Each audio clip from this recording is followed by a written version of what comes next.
Inilah 5 mitos terpopuler di Pulau Bali dan fakta yang sulit disangkal.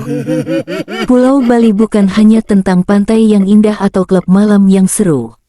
Di balik itu, Pulau Dewata menyimpan ribuan mitos yang masih dipercaya sampai sekarang.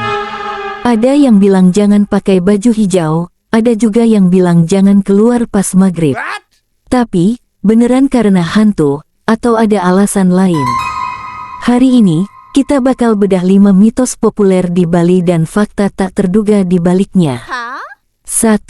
Mitos pakai baju hijau di pantai selatan, bakal diculik Nyai Roro Kidul. Kamu pernah dengar larangan pakai baju hijau di pantai selatan Pulau Bali? Mitosnya, kalau nekat, kamu bakal diculik sama Nyai Roro Kidul. Serem, ya, tapi faktanya, ini soal keselamatan. Warna hijau laut itu mirip banget sama warna air saat kena cahaya matahari. Kalau seseorang terseret arus, tim SAR bakal susah banget nemuin posisi korban karena warnanya menyatu dengan air. Jadi, ini murni supaya kamu gampang dievakuasi kalau ada apa-apa.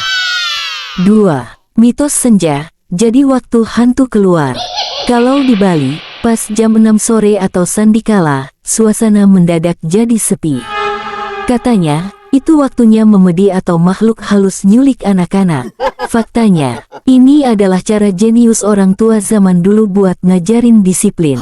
Secara logika, senja itu waktu transisi cahaya yang bikin mata kita sering terkecoh. Selain itu, jam 6 sore adalah waktu bagi keluarga untuk kumpul dan berdoa. Jadi, tujuannya supaya kita pulang ke rumah dengan selamat. 3. Mitos pohon berbalut kain poleng rumah roh kuat. Kalian pasti sering lihat pohon besar dibalut kain kotak-kotak hitam putih atau kain poleng di Bali. Mitosnya, itu rumah roh kuat. Tapi tahu nggak, ini adalah bentuk konservasi alam paling efektif. Kain poleng melambangkan Rewa Bineda, keseimbangan alam. Dengan menganggap pohon itu sakral, nggak akan ada yang berani tebang sembarangan. Hasilnya, sumber air terjaga dan udara tetap segar. Keren banget, kan? 4. Mitos menunjuk makanan di pasar bikin dagangan sepi. Di pasar tradisional Bali, ada mitos jangan asal tunjuk dagangan kalau nggak niat beli.